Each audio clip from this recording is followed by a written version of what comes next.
Hello, hello, hello. Good evening and welcome everyone who's joining us for this business architecture masterclass. Dependent on what time you're listening to this particular video, I'd like to say thank you for joining our session and for listening to our video.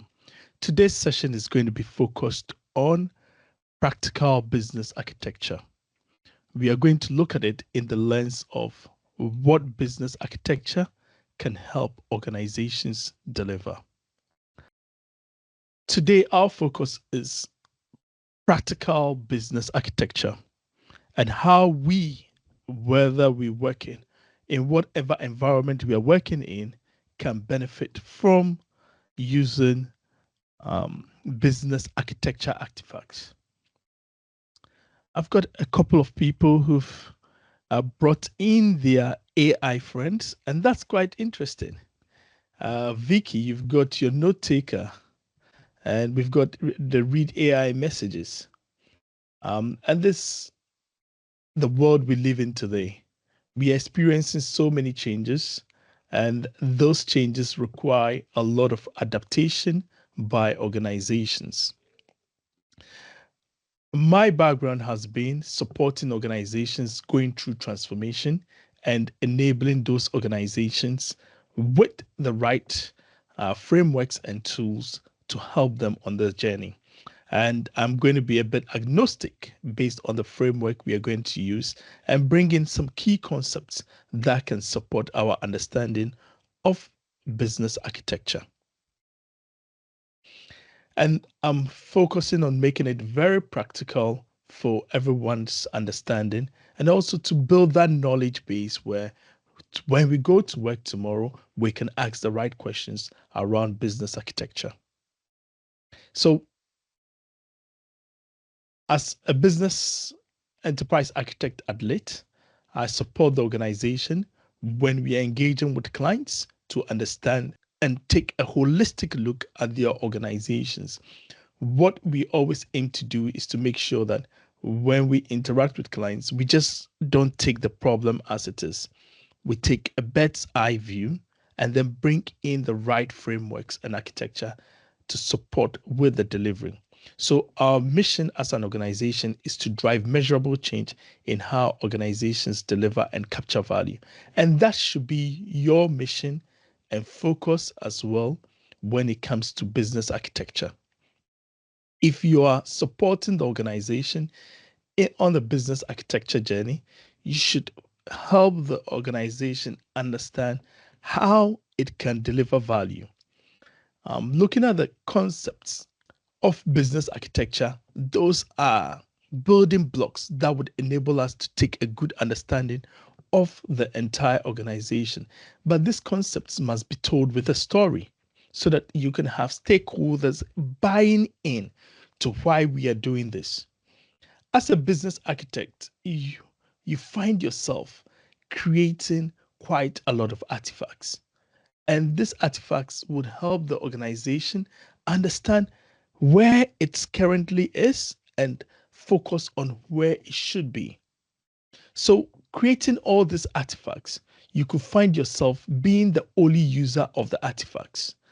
Unless you engage the entire organization, people would not end up using your artifacts.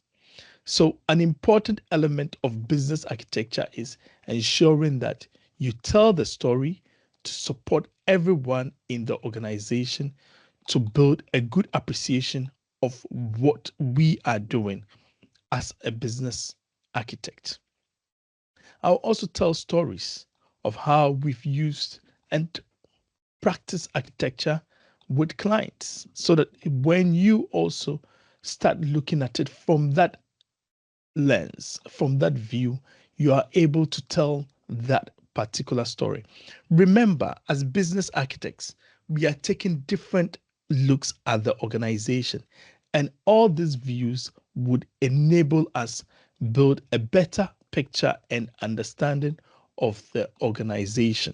Yeah, it will enable us build a better picture and understanding of the organization. So let's start off by looking at what is the business architecture and how does it impact the organization. Then we'll touch on the challenges faced by organizations, and then we'll look at the artifacts that business architects can use to support and drive thinking when it comes to aligning business architecture with the organization's transformation. Yeah. So we all belong to an organization. At the very top, the organization will have its vision, its mission, and those are the key motivators for driving the purpose and the change we want to see within the organization. In the organization is influenced by its leaders, and the leaders ensure that we create the right strategy. Using the word strategy is very broad, but at any point within the organization, we want to look at where we are and where we want to be. And that's driven by our vision and our missions. Yeah. And then we create key strategic documents. Uh, Before we start going through that exercise of developing a strategy, we want to look at the impact of our external environment, and then we want to look at the impact of our internal environment. Tools to look at our external environment are tools like using pestle.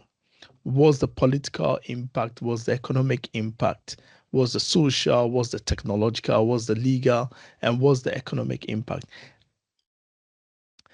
If you are part of the team developing the strategy, you could be a senior business analyst, you could be a consultant, or you could be in there as a business architect. You could be assigned to spend some time researching into how the external environment is impacting the organization. Using the political element, you want to see what's the political impact. There's been changes in government. In 2024, over 72 countries, or let's say a total of over 70 countries, had changes in government. The UK had its Prime Minister Keir Starmer, and at the very tail end of the year, the US had its 47th President Donald Trump. Each of these various presidents came up with new policies. They signed new executive orders. They changed the current business order, economic order, global relationships, and geopolitical factors. This would send executives moving around, going back to the drawing board and asking themselves, hey, what's the impact of this executive order? What's the impact of this change? What's the impact of that? That would impact economic factors, that would impact social factors. But what has also been interesting is the impact on technological factors. I started by talking about the AI tools that have joined this session. There's been huge investment in adopting AI and using AI, artificial intelligence, as a technology to enable efficiency and productivity.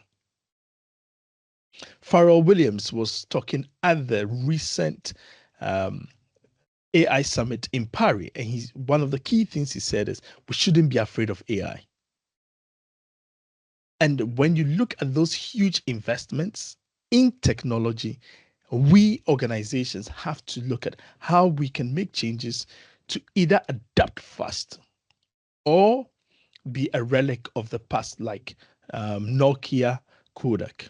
So if your organization is not taking a careful look at the technological change and the huge investment in technological change, then you might not be existing in the years to come. And we've also seen how big organizations have gone down the road of cutting down staff just due to this technological change. What do we as workforce or employees have to do ourselves? We also have to take advantage of this technological change and start adopting it to enable the organization be more effective. Legal changes would also take place, and there would also be economic changes, environmental sustainability changes. There's been a huge talk about investment in having the right AI tools in place. And that external analysis using the pestle factors are key things that we can draw on to hinge and define and create a more integrated strategy that takes care of our operations and our new initiatives. We've scanned the external environment using Pestle. We can also use Porter's Five Forces as a tool and looking at our internal environment with those factors impacting us from an external perspective. We can also spend some time using tools like the vision, mission, objectives, reviewing that and saying, do we have the right vision to help the organization move forward? Do we have the right mission statements to help our organizations move forward? Are objectives clear? Is our strategy clear? Is our tactics clear? A summary of this analysis of our external and internal factors would help us produce a SWOT analysis. What is our strengths? What's our weaknesses? And our strengths and weaknesses are based on our internal analysis, whilst our external analysis are based on our pestle and Porter's five forces factors, and that will help us identify, are there any opportunities and are there any threats? Taking that into consideration, if we identify strengths, weaknesses, opportunities, and threats, the enterprise architects, the business architects, and the various architects are asking the question, how do those changes impact our organization? They having conversation with the strategy team and seeing the new strategic objectives, strategic directions, strategic key actions, they would then go back to the drawing board and look at the various artifacts, the capability model, the value stream, and take a look at as well the current organizational architectures and say, can we survive as an organization in the short term, in the long term? What do we have to make changes to? These changes would then be a list of projects, programs, products, or new initiatives that we have to prioritize. These initiatives will be put into our portfolio, and we will have a portfolio team who would use prioritization techniques. A prioritization technique that we've been using based on our skilled agile model is using the WSJF, the weighted shortest job first. And its content reflects on looking at what is the business value? What business value are we aiming to achieve? If there's no clear business value on these initiatives, why bother? Why should we consider it to be a priority one or a must have? Is there time criticality in this? Yes, with a look at technology and with a look at the rapid changes in new agents or new models being built, technology requires an urgent look. So, as a capability, we can look at our capability heat map and say, in the area of technology, at a very high level, level one, we need to make changes and adopt the new technologies that will keep us going for the long term. And that will be an initiative in our portfolio. Our portfolios would be managed by the executives and a portfolio team, and they will continuously look at each initiative and prioritize them. With that prioritization roadmaps, it goes into programs, projects, and we would have either project managers, business analysts, development teams being brought in to rapidly and with a sense of urgency deliver those initiatives. It can lead to an organization wide transformation, and this organization wide transformation requires a blueprint. We don't want to make changes and move things around without thinking of how we integrate those changes.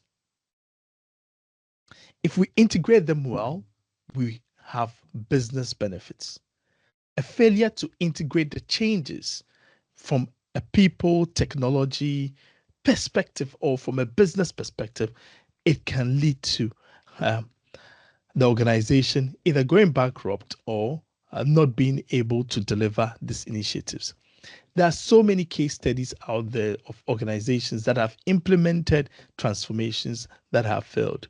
And I've had the opportunity of being with organizations where we've taken a proper step by step focus, bringing in all these key elements of enterprise architecture, looking at the business, involving data, involving the application, involving the infrastructure team, and identifying key stakeholders, piecing in the strings. And that has taken time for us to be able to deliver these initiatives for value.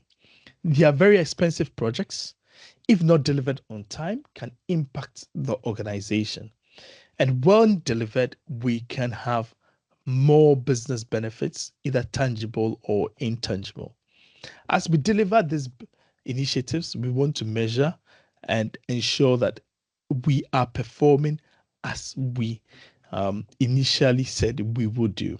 And these metrics will be reported back to the board, to the leadership team, and across each quarter, we want to measure how we perform. An area that we focused on in helping cascade the strategy to the rest of the organization and ensuring that the metrics are cascaded properly is using OKRs, objectives and key results. When we engage clients, we help them with using objectives and key results, which is a good tool to cascade strategy across the organization. Here, it helps us not only look at strategy from a very top level where the executives will sit in the top floor of the organization or could sit in the ground floor of the organization and not let that strategic information sip through or cascade down to the very last employee. So using OKRs, we've used that to support organizations, cascade strategy, and that's led to significant improvement in the metrics. The area of focus today is using enterprise architecture and looking at the four core areas under the TOGA framework, which is business architecture, data architecture, applications architecture, and infrastructure architecture. Our session focuses on business architecture. So when organizations are implementing the blueprints to enable the transformation, there is a need for the organization to take a step back and ask themselves, can this enable us deliver what we said we would? And can this enable us have conversations across the organizations and bring people on board? And when we are going through transformations or delivering transformations, there are so many knowledge that is created, especially with the architecture team. If we don't build a good relationship across the business, no one would take an interest in the key things we do. Yeah. Team members would not take an interest in the things we do. So, an important factor when going through transformation is to ensure that we build relationships across the whole business. The area of enterprise architecture focuses on looking at security architecture, business architecture, data, applications architecture, infrastructure architecture, and all this are needed to align the organization and ensure that we build solutions that deliver value. There are internal challenges and there are external challenges. What are some of the internal challenges that we would be experiencing? With my experience of engaging with organizations, some organizations have inefficient processes that are not aligned to the capability model. So, an exercise that we took with one of our clients is ensuring that we produce a process architecture and we documented every process that was within the organization. And in doing that, we said we want to know what processes are within the organization, taking a step by step look at each one of those processes. After documenting the processes, we also spent some time asking ourselves, do we really need to work on all, or could we prioritize? We focused on prioritization of all those processes. And in prioritizing those processes, we shifted a focus more to robotic process automation. Mapping a current state process, it's okay. Moving it to a to be status with our gap analysis, identifying key improvements, that's also all right. But in our age today, we want to automate the processes and get more benefits. So mapping it from the current state to the to be helped us improve the processes within the organization and also build bots to help with dealing with the inefficient processes that were within the organization. Second, poor communication across departments. When it comes to communications across departments, it links to number 10, siloed departments. Yeah. Organizations have been built over the years where people have focused on their core departments, and yeah, it has led to them communicating more with their teams and not understanding the impact of their work across other teams. A business architecture tool we use to help communicate information across the business was using value streams. We mapped value streams across the entire organization and used the value streams to communicate how each person's activity impacts the next department. And when we stripped off departmental activities and mapped the key activities that delivered value for the customer, people could appreciate why what they do was essential to someone in another department. And from that perspective, it also brought the light bulb moment where people said, ah, I see how my role plays a big impact in serving the customer. Maybe I'm being in finance might mean I'm only processing instead of invoices. But if I don't process those invoices, it impacts the value we deliver to the customer. And that enabled the teams to start thinking about how do I communicate across various teams and how do I communicate to the next person whom I'm delivering my work to ensure that we deliver value. Number 3 was a lack of skilled workforce. As organizations are impacted by changes externally, and I've talked about that area of technological changes. If employees fail to learn, they will lack the skills that are needed in the target operating model. So it's so important that we do a skills analysis continuously. It's not a one-time activity. So whilst supporting the organization on this transformation, we spend time conducting a skills gap analysis, looking at the current skills that are needed and what skills are needed to help the employees in the future organization. So, looking at the current organization and the future organization, we were able to spend time with the um, human resource team, spend time with some organization team members, conducted a survey, had workshops, and that allowed us to look at what the core skill sets are needed and how those skill sets would be um, compensated for their new skills in supporting the organization. Yeah.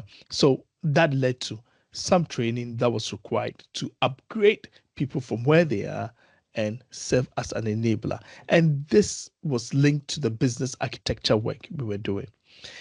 Resistance to change is a key impact when implementing transformation. And When implementing our business architecture recommendations or um, solutions, we need to be aware that these changes would impact the way people within the organization want to perceive the way they work. Adopting new technologies. I talked about Pharrell Williams showing that people have a fear of AI. It's the way the organization will paint the picture and the benefits that could accrue from using this new technology. And as a business architect, you need to be aware of all of this so you can create a good sense of agency in communicating how we change as an organization. As organizations experience change, number five is a key factor. There will be inadequate technology infrastructure, and this requires a significant buy in from the execs, the board, to help implement and improve our existing architecture. It's an ongoing exercise. It's not an exercise where we get to a point and we say, oh, we've got all the technology. Look at how brilliant we are. We've got the shiny toys. But those shiny toys will need maintenance. Those shiny toys will need upgrades. And it's an ongoing activity to be doing. And the business architect would identify that as a capability that requires continuous improvement and work closely with the CIO or the CTO to put in place initiatives that would help us improve the technology. Leadership, leadership, leadership. For the work that we've been doing on transformations, leadership is an important factor. So, the first step in engaging any organization is ensuring that we train the leadership. We train the leadership to appreciate what tools we are going to use as part of the transformation. And as business architects as well, we want to get the buy in of our leaders to support this transformation work we are doing. So, without buy in from leaders and a lack of, or when there's a lack of clear direction and no support from leaders, we don't see the change we want to see. So, leadership is very important. Having weak leadership means our business architecture transformation or our organization's transformation from the current state to the target state that we've created would not be successful. So, we need a strong leadership to drive that. Yeah. Transformations could lead to an impact in employee morale. If there's a poor job satisfaction, we would experience that um, decreased productivity. We can bring in all the technology, but if there are people not there to help think and drive the new ways of working, we wouldn't get the outcome we want to see. The last factors are lack of innovation, financial mismanagement, and a silo departments. These are key challenges organizations face. And with the support of business architecture, building the right capabilities, identifying which capabilities that needs to be improved, organizations can benefit from the transformation that is supported by the business architects. The external challenges, and I've talked about a lot of those external challenges, economic downturns, competition among various competitors, changing customer preferences, technological disruptions, all are key factors that organizations will be taking into consideration and business architects will continuously be looking at when developing key artifacts and documents that would enable us support the change. Political instability in some countries could also impact the global supply chain and impact the way our organization would engage with other um, competitors or other suppliers. And if there's an impact in the supply chain process, we as an organization might also be impacted and will not be able to deliver our strategic objectives. So it's a key thing we have to look at: political instability impacting the global supply chain. Yeah. Finally, the social and cultural shifts. This is an important factor. What we've seen from the recent decades is a shift towards the use of mobile. Most organizations are now focusing on how can we meet our customers where they are. And if customers are constantly on their mobile phones, then we need to be able to meet them where they are. So we need to build personas, we need to build empathy maps or customer journey maps that reflect where our customers are focused on. And as a business architect, these are the key artifacts and informations you bring to the table to support the organization through its transformation, being aware of the internal factors and the external challenges that impact the organization. What are some of the factors that are needed for business architecture success? As a business architect, what you tend to focus on is to build artifacts and documents that would enable the organization appreciate its different views. And as you create these artifacts, we need to build relationships and partnerships. We need to build great partnerships initially, even within the architecture guild, so that we can support each other on that particular exercise. So, one of the key things I learned from the very onset was building relationships and partnerships. You need to be able to get buy-in from people to help implement our architecture initiatives. You can produce the best value streams. You can produce the best capability models. You can produce the best business motivation models.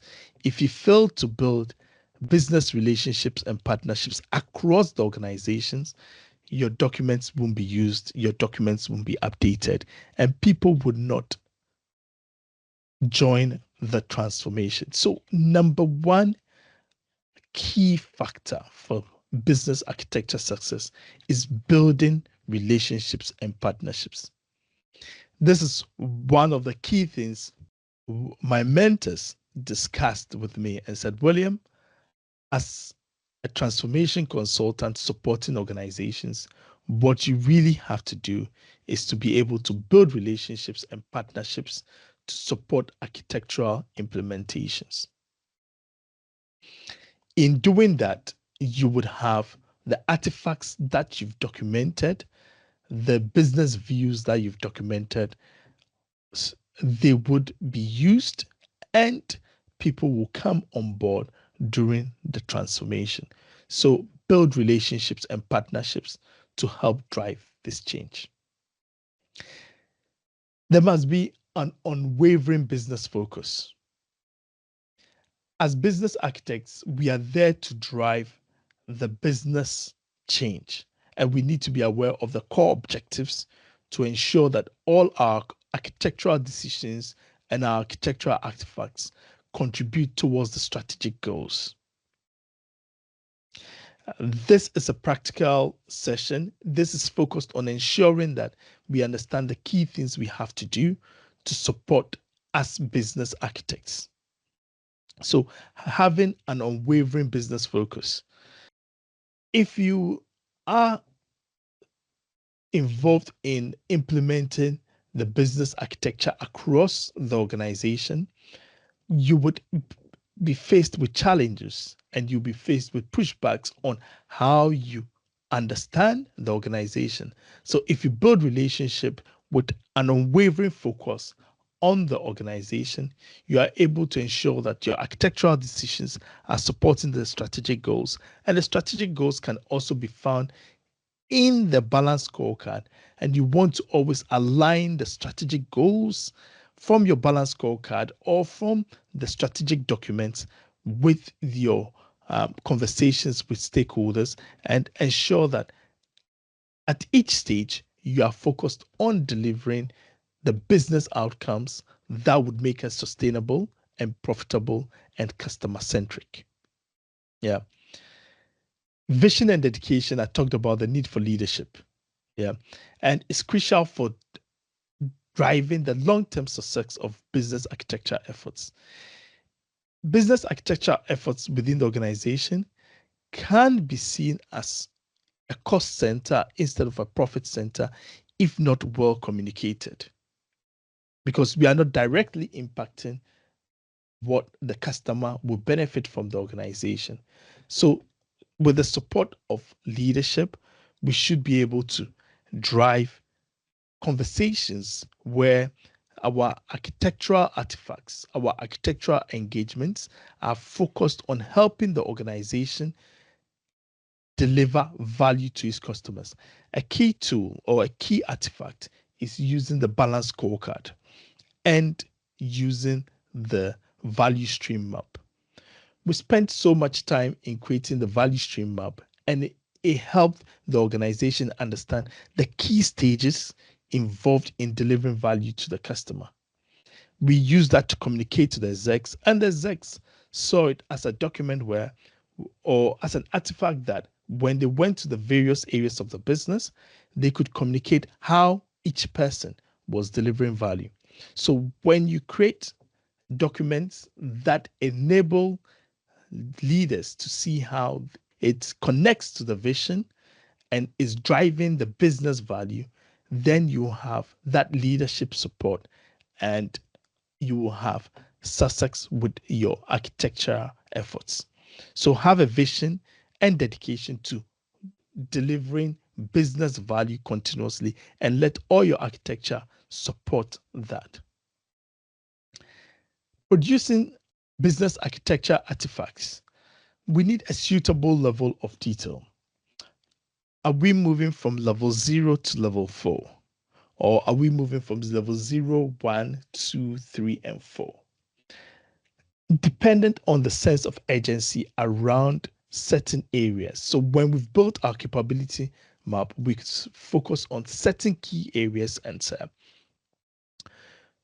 we want to have more detailed information on this particular business capability.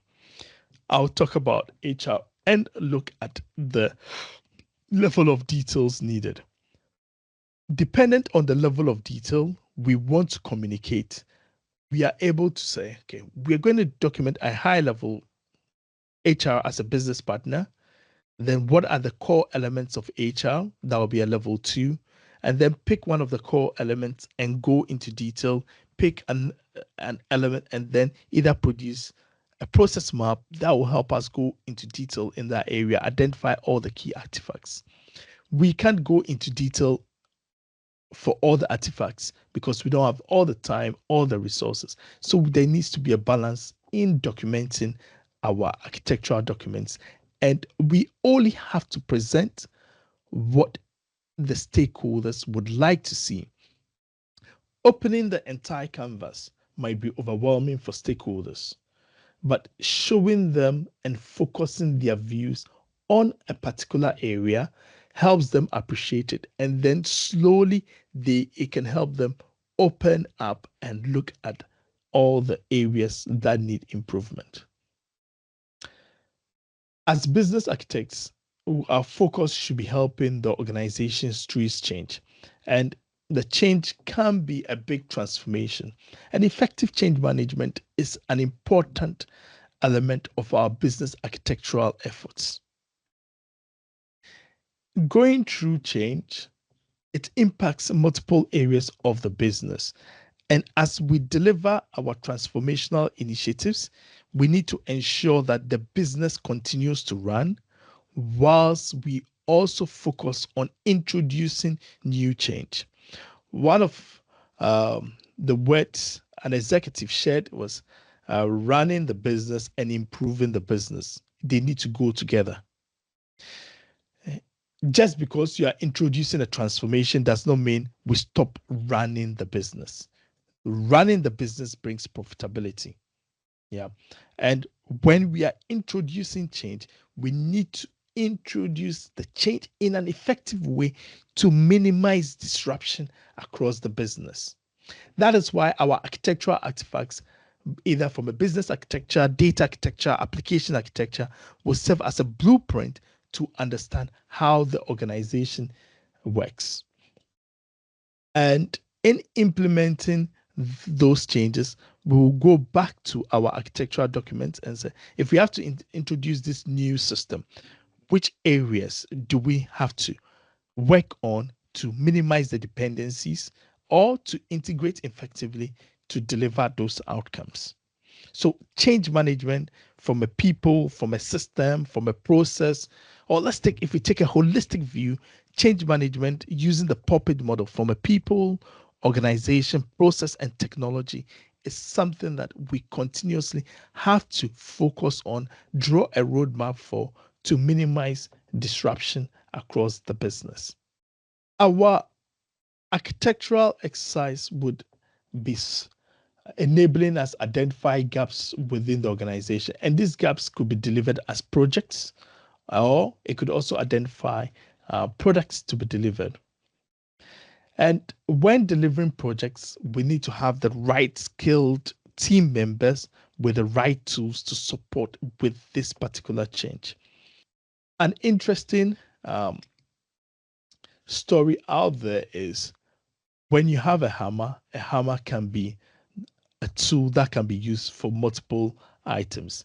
You can use a hammer to nail, put a nail through a wood. You can use a hammer for other activities. But if you give the hammer to the wrong person, let's just say you give a hammer to a child and the child is by your telly, you've given the wrong tool, or you've given the tool which is the right tool, but you've given the tool to the wrong person, and the outcome might not be what you expect.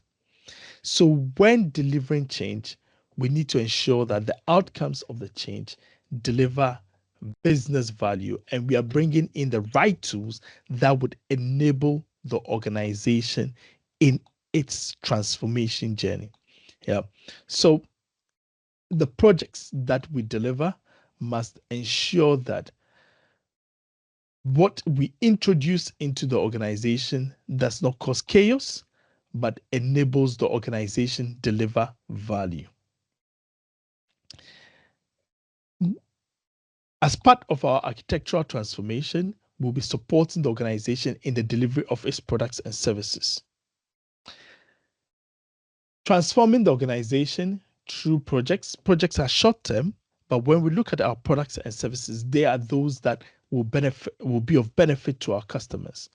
The business architect supports the organization on that particular journey, where if we have to deliver a product, the business architect will look at how the product impacts the organization's capability and what things we need to put in place to ensure that the right capabilities would enable us in serving our customers and delivering the right products and services.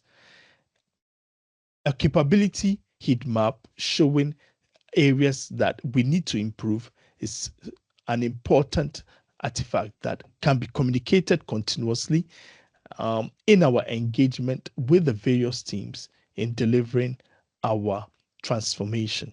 So, a business capability model is an important document, and I'll share a snippet of a business capability model. Yeah.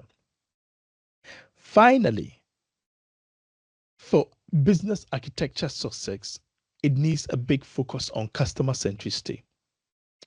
I've been engaging quite a number of clients, and we've been talking about design thinking, which helps us think about our customers.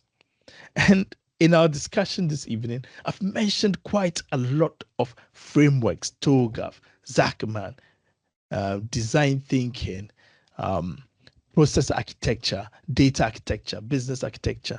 It looks like a big minefield, of course. As an architect, you are supporting a large organization which is complex, go through changes. And in that organization, you are having a bird's eye view of finance, legal, marketing, sales. And each area is a complex area on its own. But when all these areas have to deliver value, we focus on the customer. Design thinking helps us prioritize our business initiatives and actions based on the customer. An important set of artifacts that we use as part of design thinking is we start off with a persona. A persona is a fictional character of the customer, and we spend time understanding and putting ourselves in the customer's shoes to enable us deliver value for the customer. If you were delivering a product outcome or solution and you never focused on the customer, the outcome would not meet the customer's need. And your competitor would deliver a product or solution that would meet the customer's needs and you'll be out of business. So the business architect is there to inform the various teams delivering products and solutions on why customer centricity is so essential, and applying the design thinking tools would be helpful. As the business architects, you are there to support the teams with the knowledge and understanding of the business and with your outlook into the tools and frameworks that can enable the organization. You might not know it all, or you might not know those areas, but it's for you to tell the teams and say, look, have you considered the areas of design thinking? Have you considered using customer personas? Have you considered using customer journey maps? It would be a good tool for you to use. And in an age of artificial intelligence, there's always a start.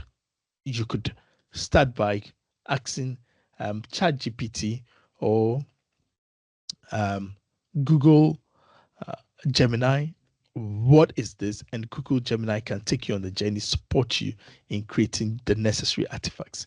Customer centricity is so essential, and design thinking tools like personas, empathy maps, customer journey maps, prototypes can help you build products and services that are suitable for your customers. Let's take a look at a business capability model. The business capability model looks like a set of boxes. Yes, there are a set of boxes that would help us take a look at all these areas. But for each area, we can, based on the tool we use, if we're using Archimate or we're using a good business um, architecture tool, we can store the relevant information in all these areas, and then we can go there, and as a blueprint we can click and say we want to understand this particular area. What information do we have there? And we can store the principles, we can store the processes, we can store how we do things in those documents. So it's a big repository, a big knowledge base, a big library that would help us continuously improve.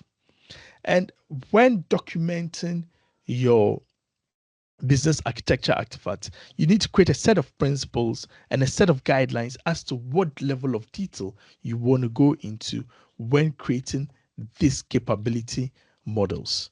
And when you also have to share it with stakeholders, a stakeholder looking at this might be, oh, I'm overwhelmed.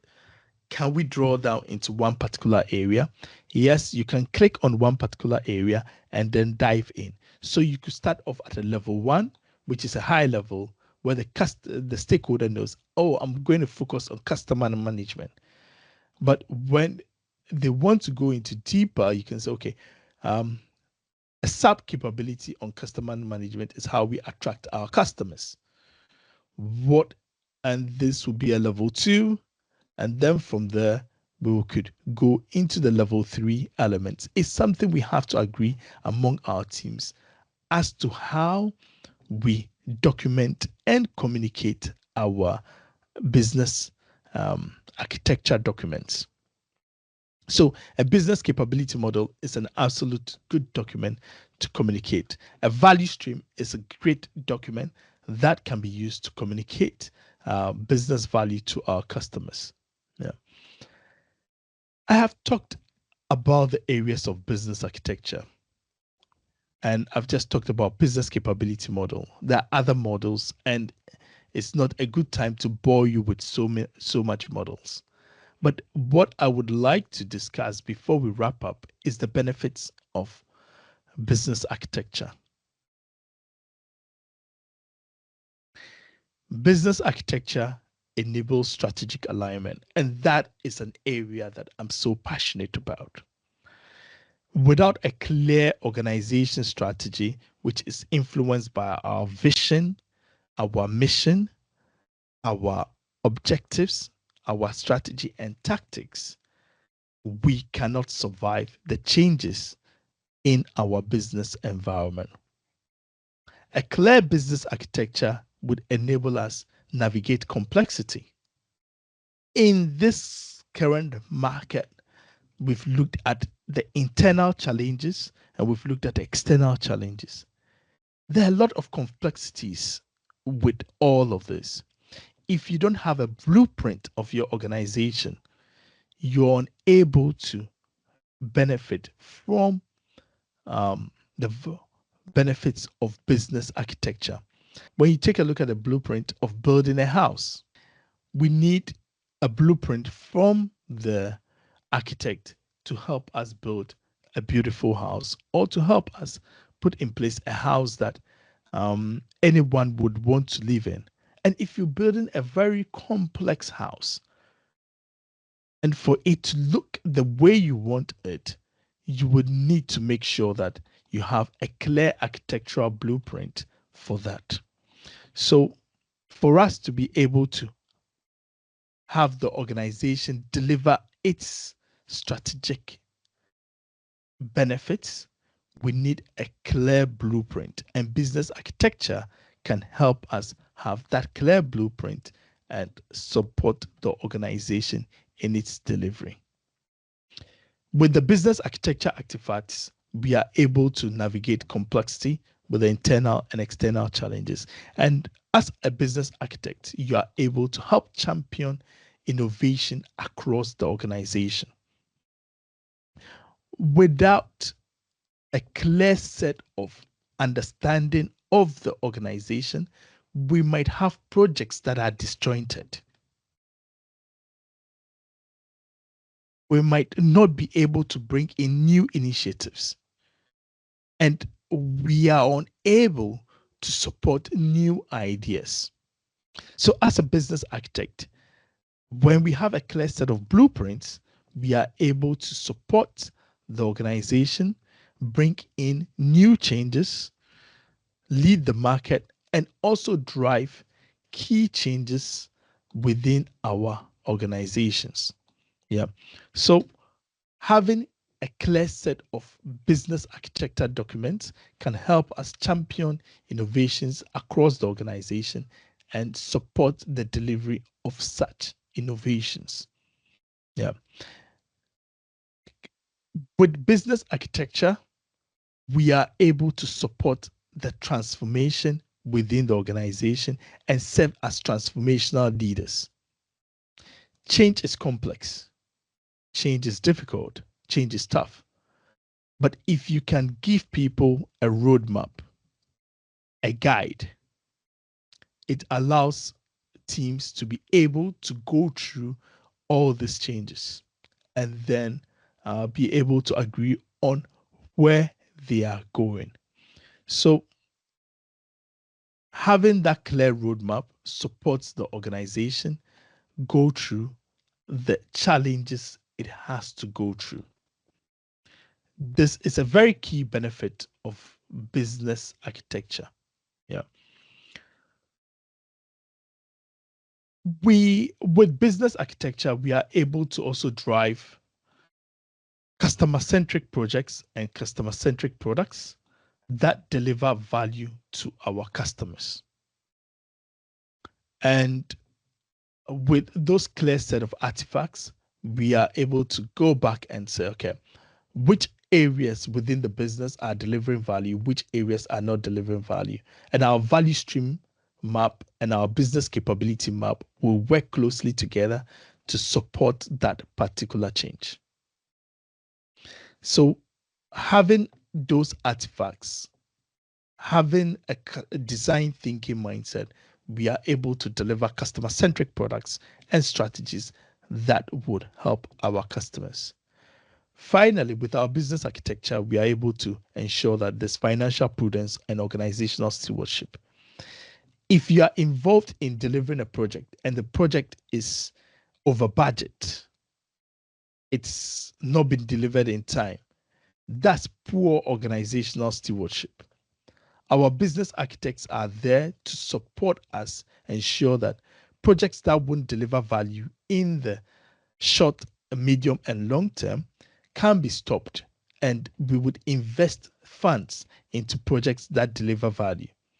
So, as a business architect, you are helping the organization save on projects that are failing and introducing new projects that would enable the organization to be a success. Our journey into business architecture would always have a starting point. You business architecture might be new to you, but you'll be asking yourself, how do I make sense of all of this? There are books out there. There's ChatGPT. There's videos you can watch. We are also having sessions on business architecture, and they are more practical sessions where we take a look at a value stream map. We connect the value stream map to a business capability model. Then we align it to a strategy, and then we paint that full picture to enable you engage your various key stakeholders on that particular journey. Remember, the first thing I talked about when engaging in the business architecture work is creating partnerships and relationships. Your understanding of how these artifacts work would help you have the right conversations with stakeholders, build the right partnership, and be able to drive the change that the organization wants to see. What have we been looking at? We've been looking at business architecture. We've defined the core concepts of business architecture. We've looked at challenges being faced, and we've touched on these various models to help organizations deliver value. Any questions on what we've discussed so far? Are there any questions in the chat that I have missed? Let me take a look at the chat.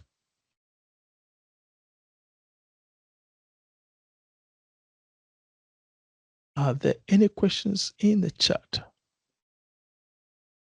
that I have missed?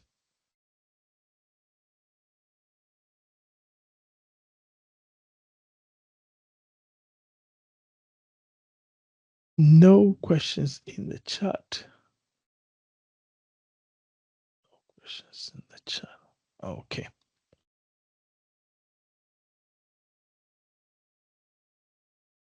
Folks, have I missed any questions? Let me take a careful look at the chat. Okay.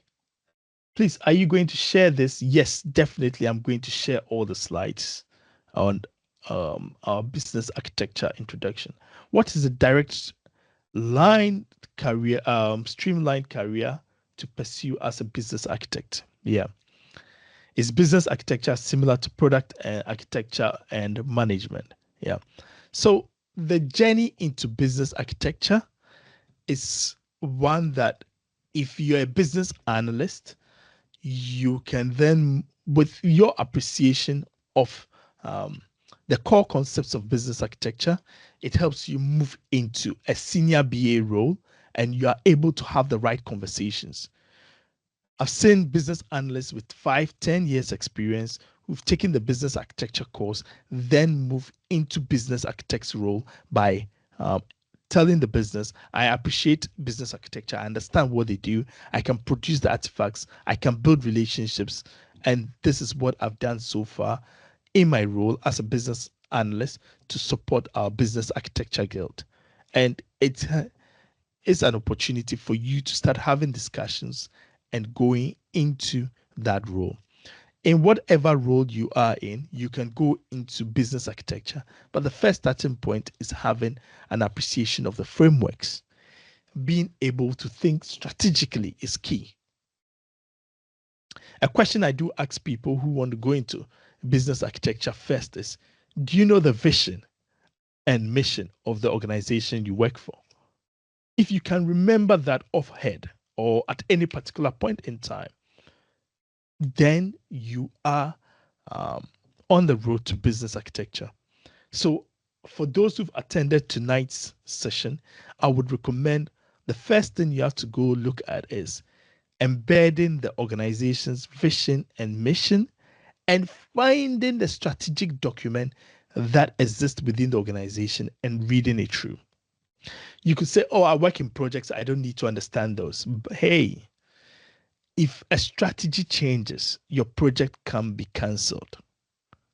If the business architect identifies a change in strategy, they could make changes in the initiatives. So my recommendation to everyone is be aware of the strategic roadmap in your organization so that in case of any mergers, acquisitions, any changes, you are well in line to know what the next steps are for yourself. So appreciation of the strategy, appreciation of the what's happening within the organization puts you in the role to be a business architect. Then the next steps is being able to understand how to model a capability model, how to model a value streams, and then connecting the business artifacts, business architecture artifacts to have the right conversations, bring people on board. We have our first, I said, we have our next class on the 3rd of March, where we'll delve into a practical element of business architecture, introducing the artifacts that we've used with our clients in those class. And we create a mirror board that serves as your EOBIA, your area of work. And then you could always come back to it when having conversations with your stakeholders. It's a mindset. That mindset involves creating partnerships across the business. You could be a tester, you could be a developer. Developers have that natural route of going into solutions architecture, then appreciating business architecture, and then they can go into enterprise architecture. People within other roles can uh, start off with a foundation course on business architecture and start moving up the ladder. Of course, it pays well being a business architect. Good question. Is TOGAF a good certification for business architecture? I happen to have done my TOGAF course somewhere 2014, many years ago. And the first time I took the class, it was a bit overwhelming, yes. And it was because at that time, I didn't really appreciate the key connectors within the organization. So if you're going to take the TOGAF course, which is a really good course, it helps you understand business architecture, data architecture, applications architecture. You don't want to go into such a course and it goes over your head because you really don't appreciate or understand the tools. If I said, what's a balanced scorecard? What is an organization motivation model? What's a business capability model? What's a value stream? All of this will be talked about in the TOGAF class, and it depends on the trainer. The trainer might bring practical elements, but the document is a voluminous document and it takes about 4 to 5 days to teach it. And we want to get through it as quickly as we want to so that those who have already done it can really go away and pass the exams. So you need an examiner who's willing to share all their artifacts in the class, take you through them so that you can appreciate it. It's a good course, but there are business architecture aligned courses that you could take. Yeah. How can you fast track discovery and understanding of a new business domain or an unfamiliar industry? There's no way around it but to learn, learn, learn. I will first start off by reading the business strategy document. Secondly, I'll read the business reports. So starting from the very top level, make notes of it. Then start understanding a core area within that particular business. So I happen to have done those shifts. I did banking, then went into Philips research for a number of years. And my first day into Philips research was everything went over my head. But it was the focus of understanding certain key areas of research, working closely with some of the team members. And that was the way I was able to get my head around what research was. And then from research, I went back into banking. But when I went back into banking, I had that fair knowledge and it was okay to go back in. There's no way, there's no shortcut, but learning, reading, and just being willing to be taught on that particular journey. But ChatGPT is a new tool that can give us so much information. Organizations are embedding co-pilots dependent on the AI model they are choosing or tool they are choosing. Some are using Gemini, some are using Copilot, and dependent on those tools, you can start learning about industries by just saying banking. Tell me about banking from a strategic perspective. So your Copilot. I'm a big promoter of AI, and I know Copilot is there to help you start thinking um, and learning widely about any particular business area. So TOGAF is a good material. You can fast track your understanding by a lot of learning, and um, the AI tools are there to help you create your own documents, watch videos, come to webinars, ask questions, and that's the key way. Is business architect similar to product architect? Or the business architect can be supporting the product architect, but the product architect is focused on a particular product end to end in helping that product deliver value to the customer. The business architect looks at the holistic organization with all the interdepartments and brings in views to enable us understand how the organization works. So producing the value stream map gives us a holistic view, whilst the product architect or the solutions architect takes a very minute look at an area within the business. So business architecture is wider, product architecture is more focusing on a micro area, whilst the business architect looks at a macro level. And enterprise architecture takes a bigger look. It brings in data, applications, infrastructure underneath it. Okay, folks, it's that time of the evening, and I would like to say thank you for joining us. We appreciate your presence and all the questions you've provided. The video will be made available, the slides will be made available. And if you're interested in joining our courses, please do get in touch. We've got our um, first, I said, we've got our first session running already. Our second cohort will be running from the 3rd of March, and then the next one will be in June, and then we've got another one somewhere in August. So we've got 4 cohorts for this year on business architecture. We would like to have you on the course, and it's a real pleasure you've joined us. Teboho, thanks for joining. And Caroline, Vicky, Daniel, Neoma, folks, a real pleasure. Let's have a good evening, and I look forward to seeing you on the next business architecture session. Thank you.